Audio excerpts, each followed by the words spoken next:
Salut tout le monde, c'est Koumbaré. Aujourd'hui, je suis super excitée de partager avec vous mon expérience de 2 semaines en Pologne et en Belgique en tant que journaliste. Je suis partie pendant 2 semaines en novembre en Erasmus grâce à mon école l'ISCP à Paris pour un projet le BIP, le Blended Intensive Programme. C'est un échange interuniversitaire où il y a des Espagnols, des Français, des Belges et des Polonais qui travaillent ensemble sur différentes thématiques dans 2 universités en Pologne et en Belgique. Bon, pour certains d'entre vous, vous êtes déjà au courant parce que j'ai documenté chaque jour du BIP sur mon compte Instagram, mais je me suis dit que ce serait peut-être intéressant de partager mon expérience en face à face dans une vidéo un peu plus longue que ce que Instagram ou TikTok me permettrait. Alors cette expérience vraiment ça a été une vraie aventure personnelle pour moi dans le sens où j'ai pu vaincre un peu ma timidité, j'ai pu m'améliorer énormément en anglais, j'ai pu créer des liens, des vrais liens avec d'autres étudiants internationaux, d'autres étudiants français aussi, des 2 autres campus de mon école de Lyon et de Toulouse. Et pour moi c'était quelque chose de vraiment incroyable dans le sens où je suis plutôt quelqu'un de très...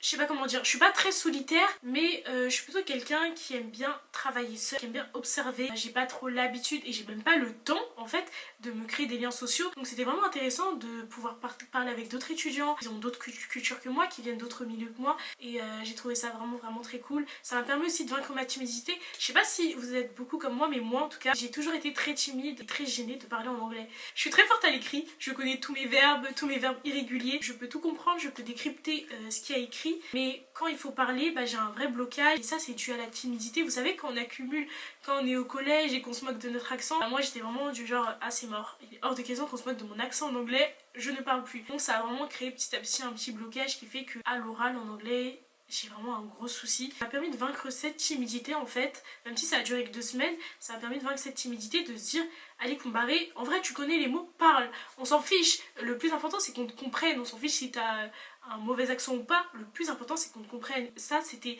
quelque chose de hyper important pour moi, cette barrière en fait de la langue qui est juste en fait une barrière psychologique, parce que en vrai si j'arrive à comprendre à l'écrit, si j'arrive à lire de l'anglais, si j'arrive à écrire de l'anglais, je peux le parler. Et ces 2 semaines, ça m'a permis en fait petit à petit de prendre confiance en moi, de pouvoir parler avec des personnes qui sont totalement bilingues sans pour autant me dire ah mais Koumbaré tu dis n'importe quoi. Et puis j'ai travaillé en groupe avec des étudiants internationaux, j'ai même pu faire un reportage toute seule en anglais. Là je suis plutôt fière de moi en ce qui concerne l'anglais. Ce voyage aussi ça m'a réconfortée. Parce que je savais, j'ai toujours su, je sais que je veux voyager, je veux travailler et pouvoir voyager. C'est un peu cliché de se dire oui je vais être journaliste pour pouvoir voyager, mais c'est vraiment quelque chose de très important pour moi, de pouvoir rencontrer d'autres personnes, d'autres cultures, d'autres origines, d'autres horizons. Bon là on était toujours en Europe, mais c'est important pour moi de rencontrer d'autres personnes qui sont pas seulement dans mon cercle parisien. J'avais fait une vidéo où j'avais dit que j'avais l'impression d'avoir le syndrome de Paris, qu'en fait tout est recentré à Paris, mais non, tout n'est pas recentré à Paris. Moi je vous conseille vraiment, si vous en avez l'opportunité, de prendre vos bagages, vos clics et vos claques, aller un jour ne serait-ce à Prague ou Copenhague, histoire de rencontrer des personnes, de parler avec eux. Et même, en fait, ça pourrait seulement qu'être bénéfique pour vous, même dans le milieu professionnel, de pouvoir échanger avec d'autres personnes, de voir autre chose que Paris. C'est même bénéfique, même psychologiquement, dans le sens où tu vois autre chose, tu n'es pas toujours bloqué dans ton Paris. Ça m'a vraiment réconfortée dans cette idée. En fait, je veux être véhiculeuse d'histoire, mais d'histoire de partout et ailleurs, tout le monde. Et ça c'était plutôt cool, c'est quelque chose que je savais déjà. Cet été par exemple j'ai fait un interrail avec ma soeur, je sais pas si vous savez. On a voyagé en Europe en train dans plusieurs destinations pendant une courte durée. D'ailleurs je pense que je vais essayer peut-être de faire une vidéo dessus, de mon interrail, combien ça m'a coûté, comment on a fait, etc. Je vais peut-être essayer de faire une vidéo. Je me suis dit, mais en fait Koumbaré, ce dont t'as besoin toi c'est de voyager, t'as besoin de bouger. Je suis quelqu'un de plutôt hyperactif, j'ai besoin de faire plein de trucs en même temps. Et des fois voyager, en fait ça me permettrait de, et à la fois continuer mes projets et de respirer, de voir autre chose. Bon, je vais vous parler un peu de la Pologne, puis je vous parlerai de la Belgique. La Pologne, on était à l'université, la Kosminski University. C'est l'une des 100 meilleures universités en commerce du monde. Vraiment une très belle infrastructure. En ce qui concerne la Pologne, le pays même, Varsovie, c'est la capitale là où on était. J'étais plutôt surprise parce qu'en fait, je m'attendais pas à ce que les Polonais soient accueillis. En fait, j'avais des préjugés, je vais pas mentir, j'avais des préjugés, j'avais peur de l'accueil que je pourrais avoir en Pologne. Mais j'étais plutôt surprise, l'ambiance est plus calme que ce qu'on pense. C'est très joli, ça aussi j'étais très surprise. J'avais, comme je disais, j'avais des préjugés. Je pensais réellement que la Pologne, ce serait, je sais pas comment expliquer, mais une architecture très dure, très stricte. Vous voyez? Enfin, je sais pas si vous me comprenez. Et pas du tout. C'est très beau. Varsovie, c'est très beau. J'ai pas eu l'occasion de faire d'autres villes, mais c'était plutôt cool. La Kosminski University, vraiment, l'université incroyable. Énormément d'étudiants internationaux quand même. Donc la Pologne, en fait, j'ai été agréablement surprise parce qu'on m'a souvent dit mais Kumbari, qu'est-ce que tu foutais en Pologne? Je me posais aussi la même question, mais c'était plutôt cool. En ce qui concerne les cours, c'était une semaine entière de management. Je trouve ça très intéressant en tant que journaliste d'avoir des cours de management parce que c'est quand même important d'avoir les clés pour pouvoir se vendre, pouvoir vendre ses services, que ce soit en tant que journaliste, vidéaste ou autre. Et même, c'est important de savoir comment construire tout un stratagème pour pouvoir convaincre des futurs clients. Surtout du management en anglais, ça apporte des vrais soft skills en termes de compétences, de CV, etc. Et puis de Varsovie, on est parti à Mérelen. Malines, ça a deux noms.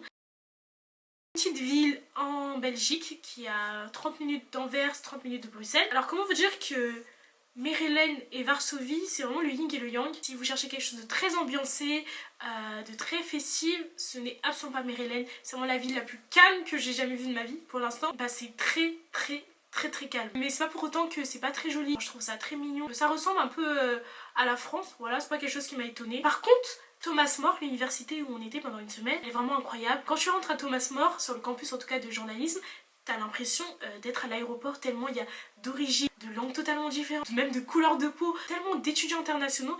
Et ça, il y a une vraie ambiance interculturelle, tout le monde est friendly, tout le monde se parle. Tout le monde parle anglais, tout le monde échange entre eux et ça c'est plutôt cool. En termes de matériel, d'infrastructure, Thomas More c'est vraiment incroyable. Ils ont une très belle université, très beau campus à Mérelen. Et puis là c'était une semaine plutôt rude, une semaine de journalisme pur et dur, d'articles, de vidéos, de podcasts. En fait j'ai trouvé ça super intéressant, c'était un défi pour moi de faire du journalisme mais en anglais. Je vous parlais de moi et mon problème avec l'anglais. Là j'étais obligée d'être professionnelle, de mettre de côté cette peur, cette timidité de parler anglais et en même temps d'être une journaliste, de réussir à mettre les compétences que j'ai déjà en français mais en anglais. Et ça c'était un vrai défi. Je vais pas vous mentir, des fois c'était un peu rude, des fois j'avais un peu peur, des fois j'étais un peu gênée, je doutais un peu, mais en vrai c'était hyper intéressant, c'était hyper cool. Ça m'a permis même de réaliser un reportage qui d'ailleurs faudrait que je le poste, un de ces quatre, mais un reportage totalement en anglais où j'ai interviewé des gens totalement en anglais, des étudiants internationaux, et vraiment je me suis sentie tellement fière de l'avoir fait. Je me suis dit mais Kumbari, t'es capable de tout. J'étais hyper contente. Bref, je peux dire sans hésitation que cet Erasmus de 2 semaines, qui était à la fois très long et très court, en fait c'était une très bonne expérience pour moi. Je pense professionnelle, mais une expérience personnelle dans le sens où je sais que demain je pourrais dire que j'ai été journaliste à l'étranger et c'est le cas, j'ai été réellement journaliste à l'étranger, une très bonne expérience et la retenter tous les jours de ma vie si je pouvais. Gagner en compétences, gagner en confiance, créer des vrais liens sociaux avec d'autres étudiants, c'était hyper important pour moi. Si vous avez l'occasion dans votre cursus, peu importe le cursus, ou même en dehors de votre cursus, de juste prendre, vous cliquez vos claques un week-end histoire de rencontrer d'autres personnes, vraiment faites-le. Surtout qu'on est jeune, on n'a rien à perdre. Moi je remercie beaucoup mon école pour cette expérience. Si l'occasion se représentait, je n'hésiterai pas à y repostuler et à y repartir. Et en parlant de cette vidéo YouTube, c'était aussi un défi pour moi de vraiment m'asseoir face à la caméra et de vous parler. Je fais rarement ça, j'ai déjà fait quelques petites facecam pour TikTok, etc. Mais m'asseoir comme ça et me livrer à vous, vraiment improviser, c'est quelque chose que je déteste. J'ai trouvé ça plutôt cool. J'essaierai peut-être, je dis bien peut-être, de le faire parce que bon, YouTube, c'est pas la plateforme où je suis la plus active. Raconter mon expérience comme ça en face à face. Donc on verra. En tout cas, si vous avez des questions, n'hésitez pas à m'envoyer ça ou les mettre dans les commentaires. Vous m'envoyez ça sur Instagram, TikTok, je suis tout le temps joignable. Et sinon, si vous avez kiffé, si vous avez aimé, partagez, likez, abonnez-vous.